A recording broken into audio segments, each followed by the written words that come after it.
शेतकऱ्यांनो, ही बातमी खास तुमच्यासाठी। जर पोपट तुमच्या शेताचं नुकसान करत असतील तर त्याची भरपाई आता सरकार तुम्हाला देणार आहे। बॉम्बे हायकोर्टाच्या नागपूर खंडपीठाने नुकताच एका प्रकरणात हा महत्त्वाचा निर्णय दिला। काय होती ती केस आणि पोपटांनी नेमकं असं काय केलं की कोर्ट म्हणते की पोपट हे सुद्धा वन्यजीव आहेत?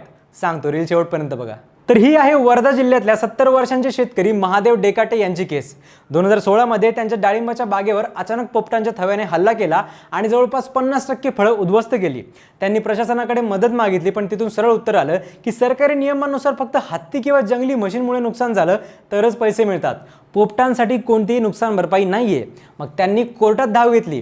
कोर्टाने स्पष्ट सांगितलं की कायदा जर नागरिकांकडून वन्यजीवांचं संरक्षण अपेक्षित ठेवतो तर त्या वन्यजीवांमुळे झालेलं नुकसान भरून काढणं ही सुद्धा सरकारची जबाबदारी आहे।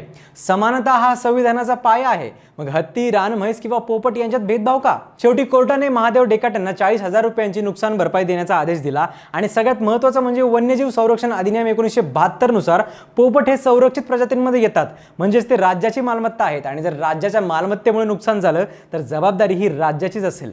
या निर्णयाचा परिणाम फक्त एका शेतकऱ्यापुरता मर्यादित नाहीये, तर भारतात अनेक ठिकाणी शेतकऱ्यांना माकडं, डुक्कर, हरिण, मोर आणि पोपटांसारखे पक्षी यामुळे मोठं नुकसान सहन करावं लागतं। पण प्रत्येक वेळी कॉम्पेन्सेशन मिळत नाही, कारण नियम अस्पष्ट आहेत। आता या नियमांमुळे भविष्यात अशा केसेसमध्ये शेतकऱ्यांना मजबूत आधार मिळू शकतो। हे विशेषतः अभयारण्याच्या आसपास राहणाऱ्या लोकांसाठी हा निर्णय खूप मोठा दिलासा आहे। कोर्टाचा हा निर्णय तुम्हाला कसा वाटतो? हा निर्णय योग्य आहे का? कमेंट्समध्ये नक्की सांगा आणि फॉलो करा लगावबत्ती।